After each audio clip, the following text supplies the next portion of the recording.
ಅತಿಥಿಯಾಗಿದ್ದಾರೆ doctor Haji UK Monu. Is the chairman Kanachur ಸಮೂಹ ಸಂಸ್ಥೆಗಳು.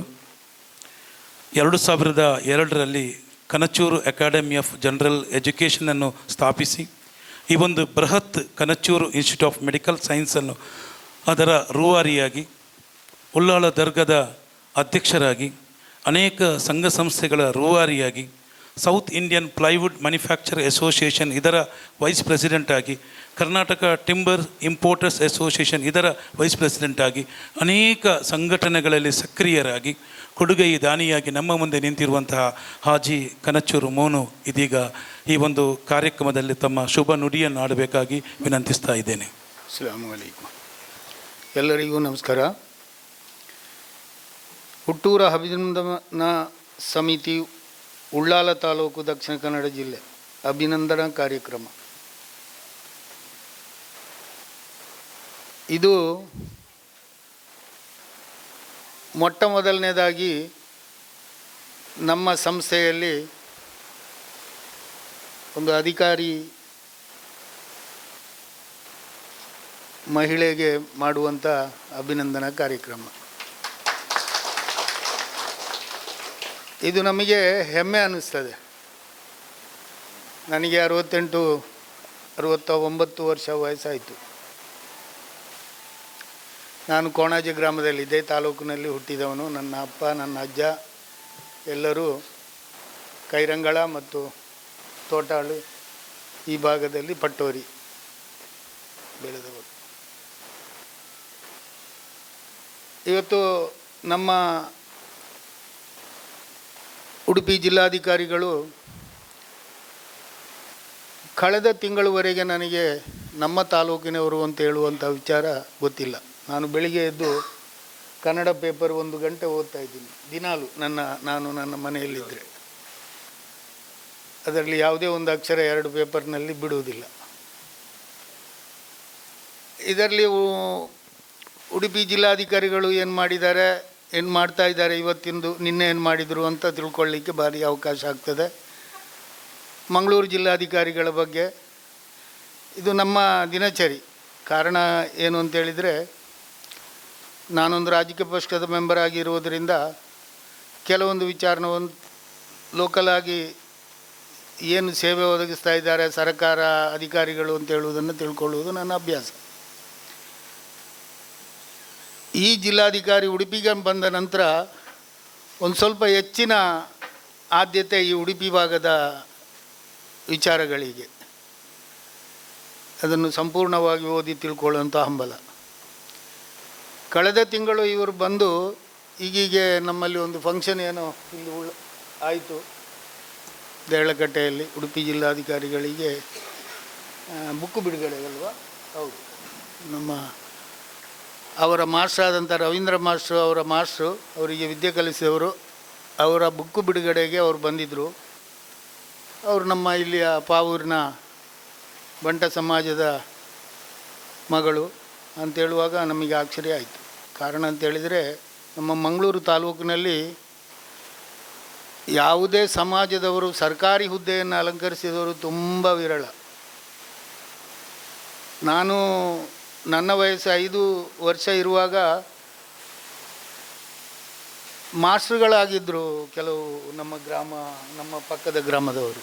ಆದರೆ ಸರ್ಕಾರಿ ಹುದ್ದೆಯಲ್ಲಿ ನನ್ನ ನೆನಪು ಸರಿ ಅಂತಾದರೆ ನಮ್ಮ ರಘು ಕಾಜರವರು ಈಗಾಗಲೇ ತೀರಿ ಹೋಗಿದ್ದಾರೆ. ಅವರ ತಂಗಿ ಒಬ್ಬರು ಸೋಮಕ್ಕೆ ಅಂತ ಹೇಳುವವರು ಇದ್ದರಲ್ಲ, ಅವರು ತಂಗಿ. ಅವರ ಹಸ್ಬೆಂಡ್ ಸೆಂಟ್ರಲ್ ಎಕ್ಸೈಸ್ ಉದ್ಯೋಗಿಯಾಗಿದ್ದರು. ಗೊತ್ತಿಲ್ಲ ನನಗೆ. ನಾನು 5 ವರ್ಷದ ಪ್ರಾಯದ ನೆನಪು ನಾನು ಮಾಡುವುದು. ನನ್ನ ಅಜ್ಜಿ ಹೇಳ್ತಾಯಿದ್ರು, ಚಪ್ಪುಂಡೆ ಇನ್ಸ್ಪೆಕ್ಟ್ರ್ ಚಪ್ಪುಂಡೆ ಇನ್ಸ್ಪೆಕ್ಟ್ರ್ ಅಂತೇಳಿದರೆ ಹೊಗೆ ಸೊಪ್ಪಿನ ಇನ್ಸ್ಪೆಕ್ಟ್ರ್. ಅಂದರೆ ಆಗ ಖಾಕಿ ಹಾಕಿದವರಿಗೆಲ್ಲರಿಗೂ ಪೊಲೀಸರು ಅಂತ ಹಿರಿಯರು ಹೇಳ್ತಾ ಇದ್ದಿದ್ದು. ಹೊಗೆ ಸೊಪ್ಪಿನ ಇನ್ಸ್ಪೆಕ್ಟ್ರು ಅಂತ, ಚಪ್ಪುಂಡೆ ಇನ್ಸ್ಪೆಕ್ಟ್ರ್ ಅಂತ ನನ್ನ ಅಜ್ಜಿ ಹೇಳ್ತಾಯಿದ್ರು. ಯಾಕೆ ಹೇಳ್ತಾಯಿದ್ರು ಅಂತ ಹೇಳಿದರೆ, ಸೀನಕಾಜವರ ಮಗಳವರು, ಈ ರಘು ಕಾಜವರ ತಂಗಿ, ಅವರು ಒಬ್ಬರನ್ನು ಬಿಟ್ಟರೆ ನನ್ನ ತಂದೆ ಮಾತ್ರ ಸರ್ಕಾರಿ ಉದ್ಯೋಗದಲ್ಲಿದ್ದವರು. ಬ್ರಿಟಿಷ್ ಸರ್ಕಾರದ ಉದ್ಯೋಗಸ್ಥನಾಗಿದ್ದ ನನ್ನ ತಂದೆಯವರು. ನಮ್ಮ ಗ್ರಾಮದಲ್ಲಿ ಒಬ್ಬನೇ ಒಬ್ಬ. ಅವರು ಸೌಮ್ಯಕ್ಕೆ ಅವ್ರನ್ನ ಮದುವೆ ಆಗಿದ್ದರಿಂದ ಮಾತ್ರ ಅವರು ನಮ್ಮ ಊರಿನವರು ಅಂತ ಹೇಳ್ಬೋದಲ್ಲದೆ ಅವರು ನಮ್ಮ ಊರಿನವರಲ್ಲ, ಅವರ ಹಸ್ಬೆಂಡು. ನನಗಂತೂ ಗೊತ್ತಿಲ್ಲ. ನಾನು ಈಗ ಇವರ ಬಗ್ಗೆ ನೆನಪು ಮಾಡುವಾಗ ನಾನು ಇದನ್ನು ಮೆಲುಕು ಹಾಕೋದು. ಬೇರೆ ಯಾರು ನಮ್ಮ ಈ ತಾಲೂಕಲ್ಲಿ ಆಗಿನ ಕಾಲದಲ್ಲಿ, ಇವತ್ತಿನ ಕಾಲದಲ್ಲಿ ಇರ್ಬೋದು ಚಿಕ್ಕ ಪುಟ್ಟ ಅಧಿಕಾರಿಗಳು, ಆದರೆ ಇವತ್ತಿನವರೆಗೆ IAS ಮುಟ್ಟಿದವರು ಯಾರು ನಮ್ಮ ಇದರ ಪ್ರಕಾರ ಇಲ್ಲ. ಇನ್ನು ಒಂದು ಮಾತು ಹೇಳದೇ ಇದ್ದರೆ ತಪ್ಪಾಗ್ತದೆ. ನಮ್ಮ ಈ ತಾಲೂಕಿನಲ್ಲಿ ಈಗ ಅನೇಕರು, ಎಲ್ಲರೂ ಹೆಚ್ಚಿಗೆ ಇಲ್ಲಿ ಬಂಟ ಸಮಾಜದವರೇ ಇರುವುದು. ನಮ್ಮ ಸಂತೋಷ್ ಹೆಗಡೆ ಅವರು ಕೂಡ. ಈ ಸಮಾಜ ಈ ಜಿಲ್ಲೆಯಲ್ಲಿ ಪ್ರತ್ಯೇಕವಾಗಿ ಈ ತಾಲೂಕಲ್ಲಿ ಇವರಿಗೆ ಯಾರ ಸಹಾಯವೂ ಈ ತಾಲೂಕಿನ ಬಂಟರುಗಳಿಗೆ ಬೇಕಾಗಿಲ್ಲ. ಯಾವುದೇ ಸಮಾಜದ, ಅದು ಬೇರೆ ಸಮಾಜ ಇರ್ಬೋದು, ಬಿಲ್ಲವ ಸಮಾಜ ಇರ್ಬೋದು, ಕ್ರಿಶ್ಚಿಯನ್ ಸಮಾಜ ಇರ್ಬೋದು, ಯಾರ ಸಹಾಯವೂ ಇಂಥ ಸಭೆ ಮಾಡಲಿಕ್ಕೆ ಅಥವಾ ಯಾವುದೇ ಒಂದು ಸಹಕಾರ ಬೇಕಾಗುವುದಿಲ್ಲ. ಕಾರಣ ಅಷ್ಟು ಬಲಾಢ್ಯವಾಗಿ ಈ ತಾಲೂಕಲ್ಲಿ ಈ ಸಮಾಜದವರು ಇದ್ದವರು. ಯಾವತ್ತೂ ಕೂಡ ಈ ಸಮಾಜ ಇನ್ನೊಂದು ವಿಶೇಷ ಅಂತ ಹೇಳಿದರೆ, ಅನೇಕರಿಗೆ ಭೂ ಸುಧಾರಣೆಯಲ್ಲಿ ಜಮೀನು ಹೋಗಿ ರೇಷನ್ ಕಾರ್ಡ್ ಹಿಡ್ಕೊಂಡು ಅಂಗಡಿಗೆ ಹೋಗುವ ಪರಿಸ್ಥಿತಿ ಕೆಲವು ಬಂಟರುಗಳಿಗೆ ಬಂದಿರ್ಬೋದು. ಆದರೂ ಈ ಸಮಾಜದ ವ್ಯಕ್ತಿಗಳು ಹೀಗೆ ಮಾಡುವ ಅಭ್ಯಾಸ ಅಲ್ಲದೆ ಹೀಗೆ ಮಾಡುವ ಅಭ್ಯಾಸ ಈ ಸಮಾಜದ್ದಲ್ಲ. ಯಾವತ್ತೂ ಕೂಡ ಕೈ ಒಡ್ಡುವ ಪರಿಸ್ಥಿತಿ ಈ ಸಮಾಜಕ್ಕೆ, ಈ ಜಿಲ್ಲೆಯಲ್ಲಿ ಬೇಡ, ಈ ತಾಲೂಕಿನವರಿಗೆ ಇಲ್ಲ ಅಂತ ನನ್ನ ಭಾವನೆ. ಯಾಕೆಂದರೆ ಜಿಲ್ಲೆಯ ಬಗ್ಗೆ ನನಗೇನು ಗೊತ್ತಿದೆ, ಆ ಸಮಾಜದ ಬಗ್ಗೆ ನನಗೇನು ತಿಳುವಳಿಕೆ ಇಲ್ಲದವ. ಆದರೆ ಈ ತಾಲೂಕಿನ ಬಗ್ಗೆ ನನಗೆ ಚೆನ್ನಾಗಿ ಗೊತ್ತಿದೆ. ಹಾಗಾಗಿ ಐದರು ಬಂದು ಹೇಳಿದರು, ಈ ಥರ ನಾವು ಒಂದು ಜಿಲ್ಲಾಧಿಕಾರಿ ನಮ್ಮ ಪಾವೂರಿನವರು, ಇದಕ್ಕೆ ಅವರಿಗೊಂದು ಸನ್ಮಾನ ಮಾಡಬೇಕು ಅಂತ. ನಾನು ತಕ್ಷಣ ಒಪ್ಪಿಕೊಂಡ ಕಾರಣ, ಏನಾದರೂ ನನ್ನ ಒಂದು ಋಣ, ಅವರಲ್ಲಿ ಅನೇಕ ಋಣಗಳು ಬಾಕಿ ಇದೆ ಈ ಸಮಾಜಕ್ಕೆ ಅಂತ ಹೇಳಿದರೆ, ಒಂದು ಕುಟುಂಬಕ್ಕೆ ಅಂತ ಹೇಳಿದರೆ ತಪ್ಪಾಗಲಾರದು. ಅದನ್ನು ನಮ್ಮ ಕೈಯಲ್ಲಿ ಏನು ಮಾಡಿದರೂ ಅದನ್ನು ತೀರಿಸಲಿಕ್ಕೆ ಸಾಧ್ಯವಾಗದಂಥ ಕೆಲವು ಉದಾಹರಣೆಗಳಿದ್ವು. ಅದನ್ನು ಇಲ್ಲಿ ನಾನು ಹೇಳುವುದು ಸೂಕ್ತವಲ್ಲ. ಅದು ಸಾಧಾರಣ ಎಲ್ಲರಿಗೂ ಗೊತ್ತಿದೆ, ಮಾಸ್ಟರಿಗೂ ಗೊತ್ತಿರ್ಬೋದು. ನಾನು ಕೆಲವರಲ್ಲಿ ಹೇಳ್ಕೊಂಡಿದ್ದೇನೆ.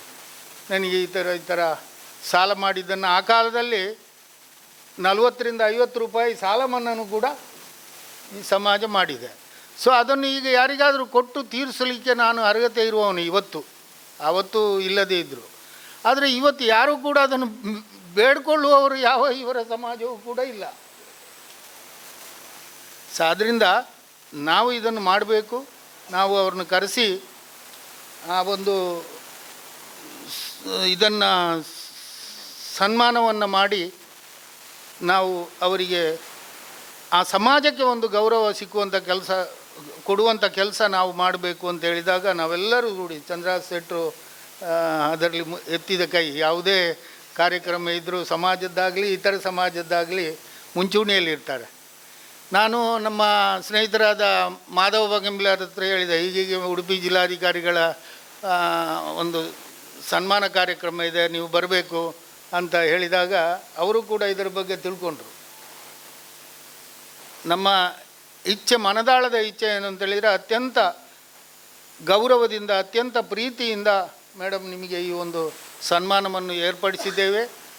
ನಿಮ್ಮ ತಾಯಿ, ನಿಮ್ಮ ಪತಿಯವರು ಇದಕ್ಕೆಲ್ಲ ಸಹಕಾರ ನೀಡಿದ್ದರೂ ಕೂಡ ನಮಗೆ ಒಂದು ಹೆಮ್ಮೆ ಇದೆ. ನಮ್ಮ ಗ್ರಾಮ, ನಮ್ಮ ತಾಲೂಕಿನವರು ಈ ಥರ ಒಂದು ಜಿಲ್ಲಾಧಿಕಾರಿಯಾಗಿ IAS ಆಗಿ, ನಾನು ಮೊನ್ನೆ ಅದನ್ನು ಕೂಡ ಕೇಳಿದೆ, ಮೇಡಮ್ ಅವರು ಫಸ್ಟ್ ಇದಕ್ಕೆ ಉಡುಪಿಗೆ ಬಂದಿದ್ರಂತೆ, ಬೇರೆ ಎಲ್ಲ ಕಡೆಯಲ್ಲೂ ಕೆಲಸ ಕಾರ್ಯಗಳನ್ನ ನಿರ್ವಹಿಸಿದ್ದೀರಿ. ನಿಮ್ಮ ಈ ಒಂದು ಆಡಳಿತಾವಧಿ ನಮ್ಮ ಈ ಜಿಲ್ಲೆಗೆ ಮಾತ್ರ ಅಲ್ಲ, ರಾಜ್ಯಕ್ಕೆ ಅತ್ಯುತ್ತಮ ಹೆಸರನ್ನು ತರಲಿ ಅಂತೇಳಿ ನಮ್ಮಲ್ಲಿ ಈ ಒಂದು ಸೌಭಾಗ್ಯ ನನಗೆ ಸಿಕ್ಕಿದ್ದು ನನ್ನ ಪುಣ್ಯ ಅಂತ ಹೇಳಿ ಭಾವಿಸ್ತೇನೆ.